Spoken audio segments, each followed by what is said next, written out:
27 नवंबर 2022 को आजाद कश्मीर में बल्दियाती इंतखाबात होने जा रहे हैं, जो आजाद कश्मीर की तारीख में 31 साल बाद मुनक्किद हो रहे हैं। इससे पहले ये इलेक्शन 1991 में हुए थे, जिसके बाद से आज तक यहाँ तकरीबन 2 नस्लें बल्दियात के निजाम से भी शायद ना वाकिफ हों। किसी भी मुल्क या रियासत की तरक्की का इन्हिसार मजबूत बल्दियात के निजाम पर होता है, जहाँ इक्तदार और ताकत की मुंतकली निचले दर्जे तक जाती है। लोग अपने फैसले वार्ड्स, यूनियन काउंसिल्स और डिस्ट्रिक्ट की सतह पर कर सकते हैं, जिससे न सिर्फ करप्शन में कमी वाक़या होती है बल्कि तरक्की बढ़ती है। इंफ्रास्ट्रक्चर बेहतर होता है, लोगों को बुनियादी सहूलतें जिनमें सीवरेज, पानी, सफाई समेत बहुत सी दूसरी सहूलियात भी शामिल हैं। अवाम के मुंतखब नुमाइंदों को फंड्स मिलते हैं, जो कि अवाम की राय के मुताबिक मतलूबा जगहों पर लगाए जाते हैं।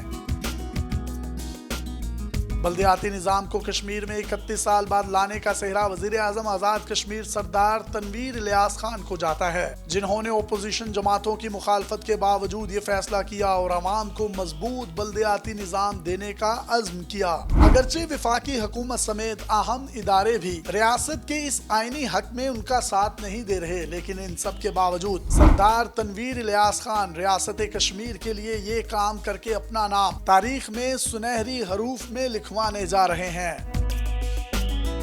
सरदार तनवीर इलियास का कहना है कि 31 साल से महरूम कश्मीर के लोगों से बल्दियाती निजाम का बुनियादी हक नहीं छीना जा सकता। लोग 27 नवंबर को घरों से निकलें, उनका जिस पार्टी को दिल करता है वो वोट दें, लेकिन इस बल्दियाती निजाम की भरपूर हिमायत में वोट करें। आजाद कश्मीर की 3 डिवीजन हैं, मुजफ्फराबाद, पूंछ और मीरपुर। इन तीनों डिवीजन्स में मरहलावार इलेक्शंस हो रहे हैं। सरदार तनवीर इलियास इलेक्शन कैंपेन के साथ साथ मुख्तलिफ कारोबारी लोगों को मुल्क भर से कश्मीर में बुलाकर उनको न सिर्फ इन्वेस्टमेंट की दावत दे रहे हैं, बल्कि ये कश्मीर की सियाहत को फरोग देने में एक अहम संगे मील भी अबूर हो रहा है। फैसलाबाद से आया हुआ बिजनेस डेलीगेशन कश्मीर में इन्वेस्टमेंट करने का ख्वाह है, जिन्होंने आज मुजफ्फराबाद में प्राइम मिनिस्टर को यकीन दहानी करवाई कि वो आजाद कश्मीर में न सिर्फ फैसलाबाद बल्कि दूसरे शहरों से भी जो इन्वेस्टर्स आएंगे उनके लिए भी मुस्तकबिल करीब में इन्वेस्टमेंट के सुनहरी मौके होंगे, जिससे यहाँ के मुकामी लोगों को रोजगार मिलेगा।